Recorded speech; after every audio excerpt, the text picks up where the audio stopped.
Thanks for staying with us on Point. The Department of Correctional Services says former President Jacob Zuma is still in hospital after he was granted medical parole yesterday.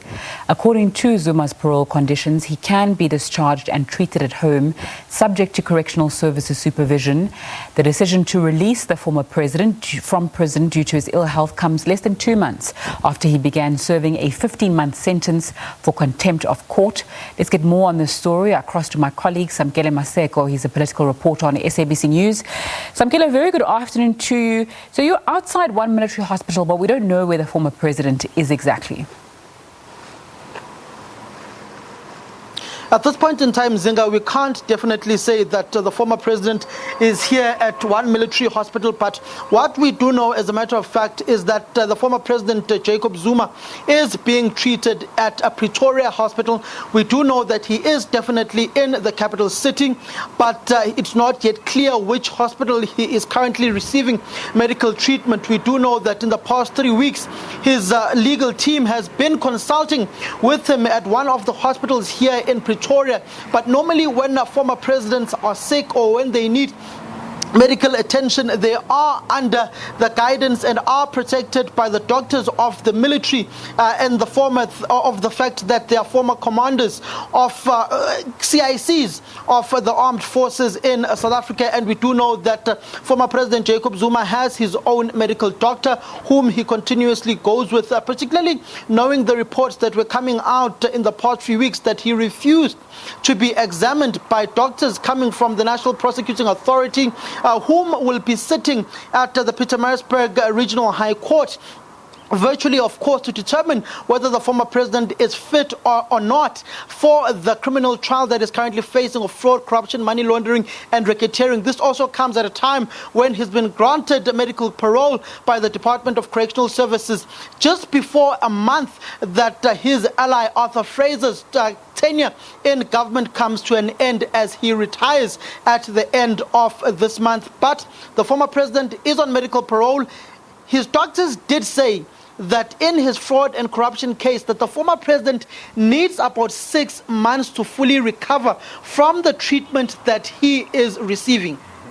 Samkele, talk to us more about the implications for his upcoming trial in light of what you've just said. Essentially, his upcoming trial sits again on the 9th to the 10th of September, which will be a virtual sitting to determine whether the former president is fit enough health-wise to sit for his corruption trial. We do know that he's argued vehemently against a virtual criminal trial that may take place, and it also wants a physical trial to take place at the Pietermaritzburg Regional High Court. That will be determined by the status of his health this week, when his legal team, led by Advocate Dalimpofu, and also the state's legal team led by Advocate Wim Trunggroove, will also be ventilating those particular matters. There's also an application by the former president for the state lead prosecutor to recuse himself in this particular case. That would be Advocate Willie Downer to recuse himself from this case, because in the words of former President Jacob Zuma, this lead prosecutor of the state is conflicted on this particular case that the former president is currently facing. But there are serious legal implications on the former president's case due to his ill health.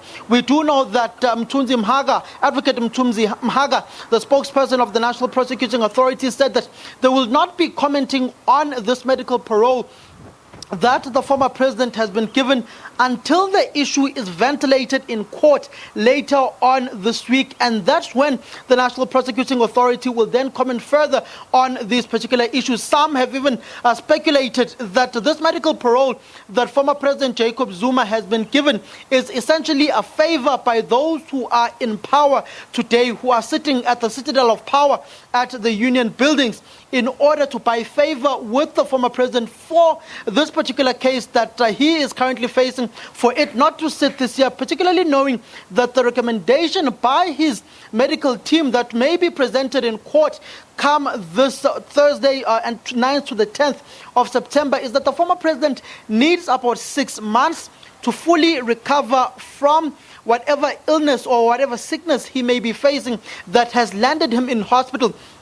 Sibonga Bonke Ngumalo, who is the spokesperson of the Department of Correctional Services, went further to say that the former president has not set foot in a cell at the Escort Correctional Services facility on the virtue that when he arrived, due to the medical examinations that were done on him, it was determined that his health is not good and that he was sent to the hospital wing of the Escort Correctional Services facility, which further exacerbates the former president's health status, particularly when it comes to his criminal trial. Many people have also likened this particular issue of politicians and certain powerful business people who are aligned and funders of politicians in this country. Whenever they are incarcerated, they serve a small time in prison or in the cells, and then they are given medical parole. Some have likened this situation to that particular individual who was convicted of fraud, corruption, money laundering and racketeering,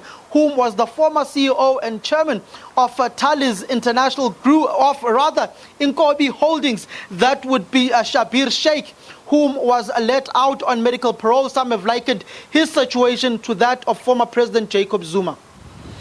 Samkele Maseko giving us an update from outside one military hospital there. Thanks so much for that on SABC News this afternoon.